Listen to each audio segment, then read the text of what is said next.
Welcome, everybody. My name is Jake Ifshin. I'm host of the Four Gardens podcast and one of the leaders of the Gold Mining Men's Circle. I'm joined today by Kevin Hauber, the main organizer and founder of the Circle. And we're happy to present the first video in a series of videos that will share the premise and the processes we use in the Circle. Before we get started, please subscribe to this channel to see new content. This video is part of a playlist, so you can keep watching after this to see more related videos. Hey, Kevin, thanks for creating this video with me today. Thanks, Jake. It's good to be here with you. Let's jump in and start. I'd like to ask, what is the origin of gold mining?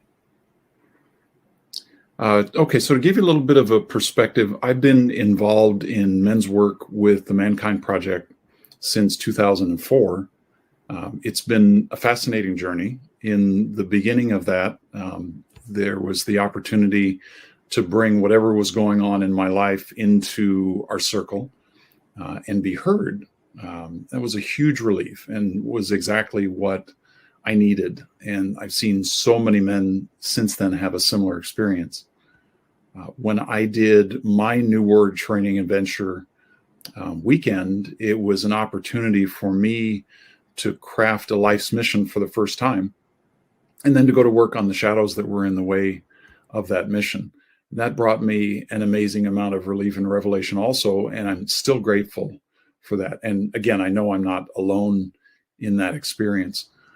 What I noticed in the weeks and months and years following my New Warrior training was that in circle or in conversation with other men, most men couldn't remember their missions when asked, but they could recite with detail the shadow or the shadows that they battled on their weekend. And most of the work in the group was around shadows, often around the same shadows again and again, sometimes for years.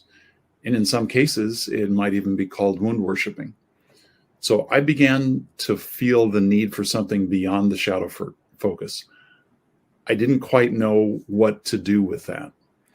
And then in 2015, one of my friends who was a co-founder in the San Luis Obispo Open Circle with me went deep into shadow and depression, and he took his own life. It was devastating. It was devastating for me. It was devastating for the community. And that served as a real wake-up call to me. And I realized that I need to focus on my mission, which defines purpose for me and defines what I want, rather than the shadows in my life and what I don't want. Shadows still exist, both conscious and unconscious forms, but what I give my attention to expands in my life. So I want my primary attention to be on the good and the golden stuff. And that's where gold mining was born. First, we created a gold mining circle, and then we created the gold mining adventure weekend. Our stretches that we make, our accountabilities that we create for ourselves are all mission related.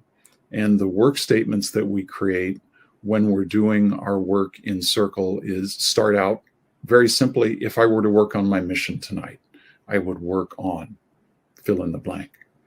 Now, the concept itself is a very simple shift in perspective from the way that we do shadow work primarily within the group to bringing the gold into focus. Shadow still comes up, but we know that every shadow contains a gift, and that needs to be recognized and cultivated to raise the energy and get out of that shadow, to turn it into the gold. It's an alchemy process. That's how we evolve. At least that's how I choose to evolve. And many other men have made the same choice. So the next time that you have an opportunity, try gold mining, bring your mission, bring your light, bring all of you, and come join us.